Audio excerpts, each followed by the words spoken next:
오늘 본문과 성경은 말의 힘에 대하여서 더 강조합니다. 엄청 세다는 거예요. 그런데 그 이유가 있다는 것이지요. 말은 관계적이기 때문에 힘이 있다는 거예요. 말은 무엇입니까? 소통의 도구입니다. 수단입니다. 그래서 누군가가 듣기 때문에 말에는 힘이 있다. 이렇게 성경은 주장하는 것입니다. 듣는 누군가가 반드시 있기 때문에 말에 힘이 있다. 그것도 크게 있다. 그것이 성경의 주장이에요.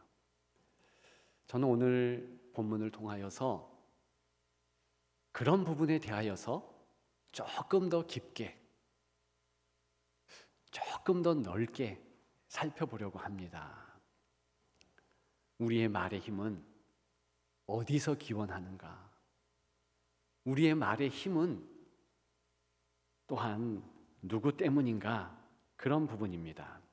첫째, 말에 힘이 있는 것은 하나님께서 선용하심으로 힘이 있다는 것입니다. 자, 하나님이 모든 말씀을 듣는다는 것입니다. 오늘 본문의 배경이 된 민수기의 원래 히브리어의 제목은 광야에서라는 이름입니다. 광야는 힘든 공간이죠. 너무나 비참한 장소입니다. 시험을 받기에 합당한 곳이에요. 그런데 누가 시험을 당했는가? 민수기 말씀을 가만히 보면 하나님이 시험을 당하십니다. 이스라엘 백성들의 말 때문에 하나님이 시험을 받는 거예요. 하나님께서 구름 기둥, 불 기둥으로 지켜주셨습니다. 우리 하나님 아버지께서 40년 동안 전혀 한 벌 의복이 헤어지지 않도록 마치 100벌, 200벌 그 정도의 값을 하도록 헤어지지 않았어요.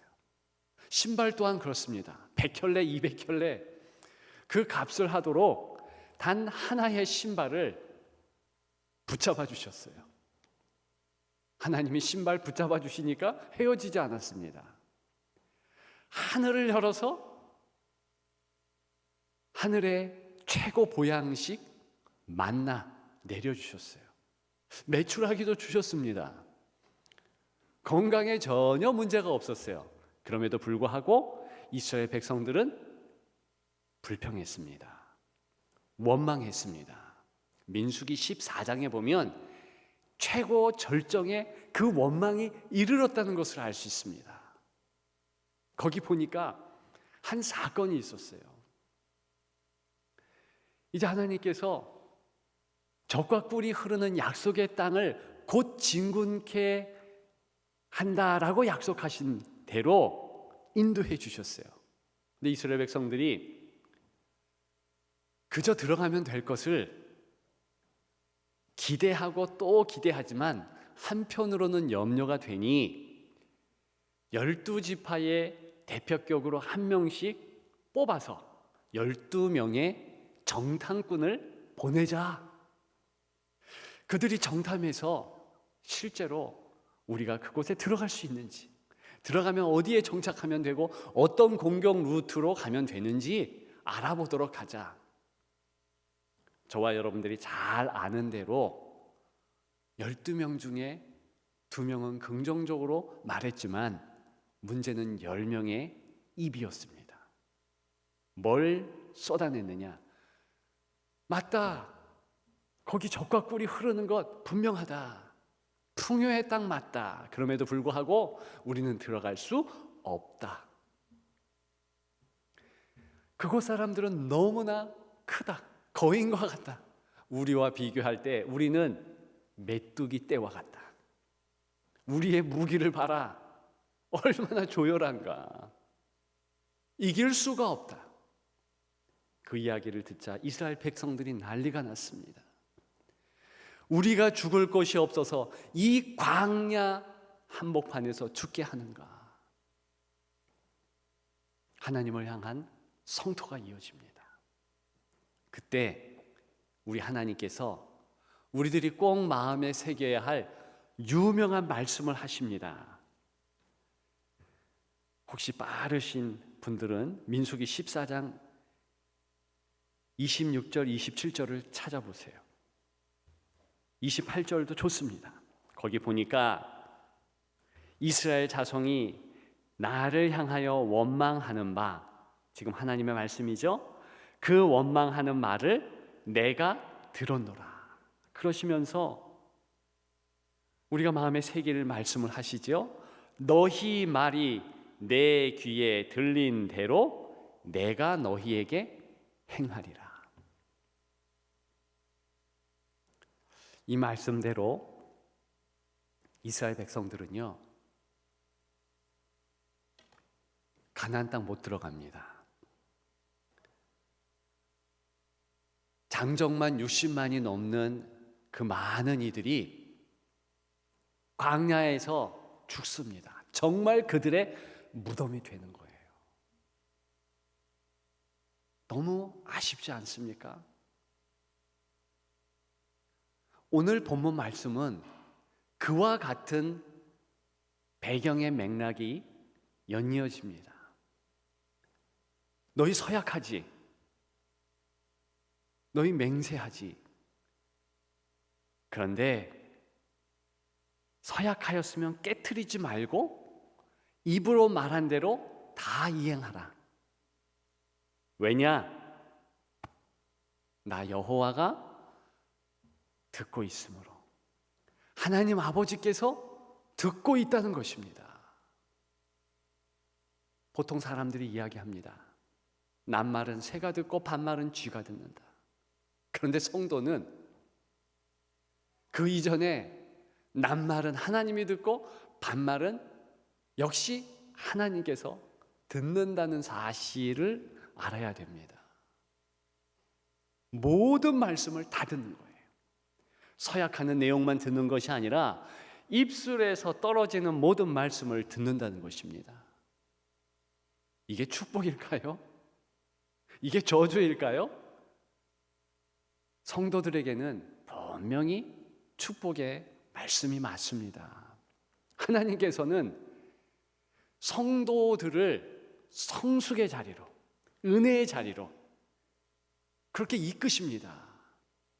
그런데 그렇게 불평불만하는 이스라엘 사람들, 그들 입장에서 보면 어떨까요? 하나님께서 채찍 드신 거예요. 때리시는 거예요. 결과론적으로는 선용하신다. 하나님께서 모든 상황을 성도를 위하여서 더 성숙의 자리, 은혜의 자리, 감사의 자리로 이끌어가는 건 맞습니다. 그런데 과정을 보게 되면 때로는 피비린내가 날 수가 있어요. 눈에서 눈물이 뚝뚝 떨어질 수 있습니다. 왜 이렇게 하는지 모르겠어요. 그런데 그 옛날 이스라엘 백성만 그런 것이 아니라 우리 또한 하나님을 향한 원망을 그치지 못할 때가 없지 않습니다. 이것이 애굽의 풍속, 세상의 풍속, 우리들이 살아가고 있는 이 땅의 문화인 것입니다. 왜? 보이는 대로 불평하게 되어 있거든요. 잠깐 생각해서 내가 손해다 목소리를 높여야 되거든요. 그래야지 손해 안 받죠. 그래야지 어려움을 안 당하죠. 우리 사는 사회의 삶이 그렇지 않습니까? 근데 그 모습을 하나님 앞에서도 행한다는 게 문제입니다. 말씀드렸습니다. 우리 하나님도 시험 당하세요. 성경에 보니까 시험 당하는 예수님이 있죠. 근데 우리 하나님 아버지께서도 사람들의 말 때문에 시험 당하세요. 왜 그렇게 갈등 관계를 일으킵니까? 그럴 이유가 없죠. 그럴 필요가 없죠. 하나님이 기뻐하시는 내용이 있습니다. 그것이 우리 새벽에 나누는 시편의 말씀들인데요, 우리 하나님께서는요, 우리가 힘들고 어려울 때 그럼에도 불구하고 찬양하기를 원하시는 거예요. 그럼에도 불구하고 기도하기를 원하시는 거예요. 그럼에도 불구하고 감사하며 기뻐하기를 원하시는 것입니다. 아멘 할 때까지 해야 되겠네. 그런 주님인 줄 믿습니다. 아멘이에요. 만일 우리가 약간의 지혜가 있다면 하나님의 그런 마음을 빨리 알고 오늘 담겨있는 하나님의 뜻처럼 어떤 말 하든지 내가 듣고 있으니 나를 생각하렴, 하나님의 그 뜻을 마음에 새겨서 내가 비록 힘들고 내가 비록 불평과 불만과 원망이 여기까지 차 있지만 이 목까지 차 있어서 나오려고 하지만 다시 안으로 넣는 거죠. 주여 이러면서 바꾸는 거죠. 그런 우리가 되기를 주님의 이름으로 축복합니다. 두 번째, 왜 말에 힘이 있겠습니까? 그것은요, 사탄이 악용하니까 그렇습니다. 하나님만 우리 말을 청종하며 혹은 열심히 듣는 것이 아니에요. 영적 존재, 악한 존재, 사탄과 그 사단의 쫄개 귀신들도 듣고 있다는 것입니다. 왜 듣고 있어요? 넘어지게 하려고. 하와에게 넘어지게 했던 사단의 괴계를 우리는 알고 있습니다. 어떤 말을 하는가 가만히 들은 거예요. 그래서 그 말에 빈틈, 잘못된 거, 이것을 노리고 그리고 하와를 무너뜨렸습니다. 아담도 무너뜨렸죠. 똑같은 전술로 말에 흠이 없고 너무나 완전하신 예수님께 달려들었습니다. 어디서요? 역시 광야에서. 광야는 우리 하나님의 시험의 장소요, 우리 예수님의 시험의 장소였던 것입니다. 집요하게 달려듭니다. 조금이라도 틈이 있으면 삐집고 들어가서 생채기를 내고 힘들게 하고 어렵게 할 그런 마음으로 달려듭니다. 근데 어떻게 했지요? 예수 그리스도께서 하나님의 말씀으로 다 이기십니다. 문제는 우리죠. 똑같은 모양, 똑같은 마음의 계산법을 가지고 우리에게 달려든다는 것입니다. 이것이 더러운 영적 존재, 사단의 존재예요. 예수님께도 그 정도로 달려들었고 이 역사의 처음 시간에도 그렇게 했는데 하물며 우리에게 달려들지 않겠습니까? 우는 사자와 같이 우리에게 달려든다, 삼킬 자를 찾는다라고 성경은 경고하고 있습니다. 오늘 본문에 보면 결심하고 서약하였으면 깨트리지 말고, 왜 이런 말씀을 합니까? 그 서약한 말 때문에 혹시 하나님과 틈이 생기지 않도록 이 부분을 좀 더 나누기 위해서 우리를 향한 성경의 진단을 좀 알아야 되겠습니다. 저와 여러분들은 성경적으로 이야기하면 서약과 언약을 지킬 존재가 못 된다는 거예요. 아예 맹세를 했지만 맹세를 지킬 수 없는 존재라는 것이죠. 그런 인간의 연약성을 아는 예수 그리스도께서 마태복음 5장에 보면 34절에 맹세하지 말라 그래요. 실제로 절대 하나님 앞에, 그리스도 앞에 맹세하지 말라 그런 뜻이 아닙니다.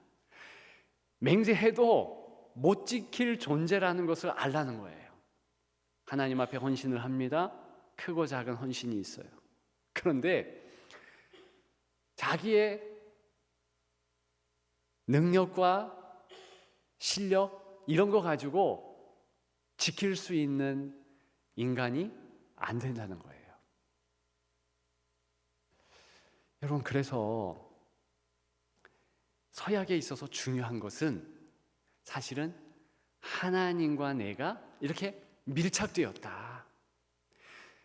서약을 지키든 못 지키든 하나님과의 이 관계는 계속된다. 이게 기본인 거예요.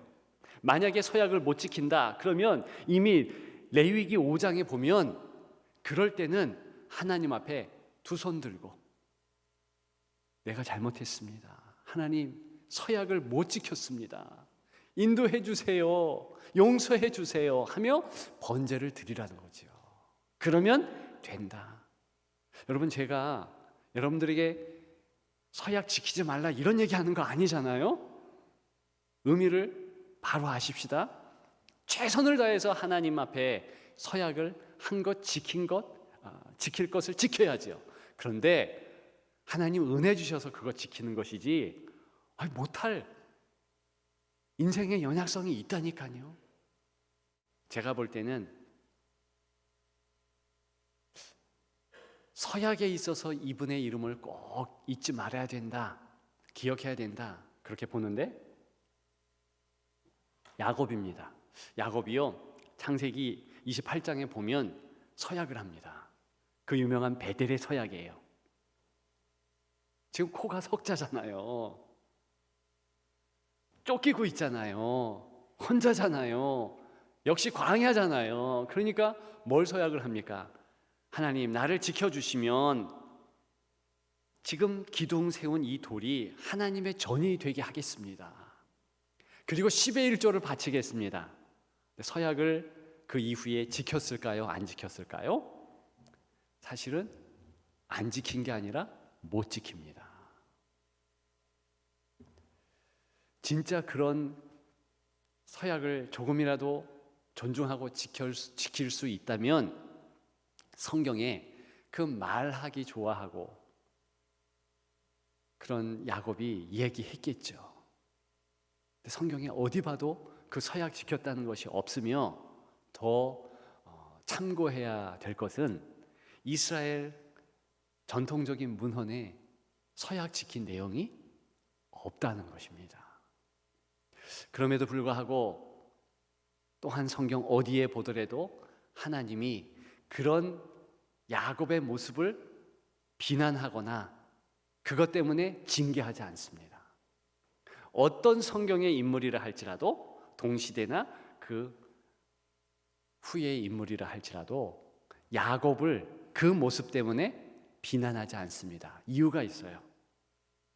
이 야곱은요, 서약을 못 지켰는데도 불구하고 주님 앞에 딱 붙습니다. 하나님 아버지 앞에 무릎을 꿇고 주님만을 온전하게 붙잡습니다. 따라서 그 서약 못 지킨 것 때문에 더 하나님께 바짝 다가간 야곱의 모습이라 해석할 수 있다는 거지요. 중요한 것은 무엇입니까? 우리와 하나님과의 이 관계인 거예요. 여기에 금이 가고 단절되지 않는다면 하나님은 우리를 붙잡아 주십니다. 이런 이유로 우리가 하나님 앞에 나아가면 되는 것입니다. 사탄이 절대로 내 말 가운데, 내 행동 가운데 틈타지 못하도록 그렇게 행하면 되는 것입니다. 여러분, 기억하십시다. 말에는 힘이 있습니다. 특히 부정적인 힘이 강력해요. 왜요? 하나님만 그 말을 듣는 것이 아니라 악한 사탄, 이 귀신들이, 이 악한 존재들이 우리의 말을 악용하기 위해서 듣기 때문입니다. 기억하는 여러분들 되시기를 축복합니다. 마지막 세 번째로, 왜 말에는 힘이 있습니까? 특별히 성도된 우리에게는 말이 힘이 있어요. 이유는 하나님의 자녀이니까 그렇습니다. 자, 두 가지 사실을 한 번 더 중요하니까 점검해 보십시다. 누가 말을 듣는가? 첫째 제목에 풀면서 말씀을 드렸어요. 하나님이 들으세요. 두 번째 듣는 존재, 사단, 악한 존재들이 듣습니다. 이 두 가지 때문도 말은 힘이 있어요. 말 자체가 정말 힘이 있습니다. 왜 말 자체가 힘이 있는가? 관계성 때문에 그런 거예요. 우리가 영적 존재이므로 하나님과 사단과 이 관계성 때문에 힘이 있어요. 자, 마지막 세 번째, 그렇게 하나님도 듣고 사단도 듣는 우리의 말, 그런데 우리가 말을 할 때 다른 사람 듣기 전에 먼저 내 존재가 듣는다는 것입니다. 그런데 이 말은 강력한 힘이 있어요. 하나님의 말씀은 얼만큼 힘이 있을까요? 비교할 수 없습니다. 하나님의 말씀은 너무나 강력해요. 제가 좋아하는 요한복음 1장 12절의 말씀이 있어요. 여러분들이 잘 아실 것입니다. 무슨 말씀이죠? 영접하는 자, 곧 그 이름을 믿는 자들에게는 하나님의 자녀가 되는 권세를 주셨다 그랬습니다.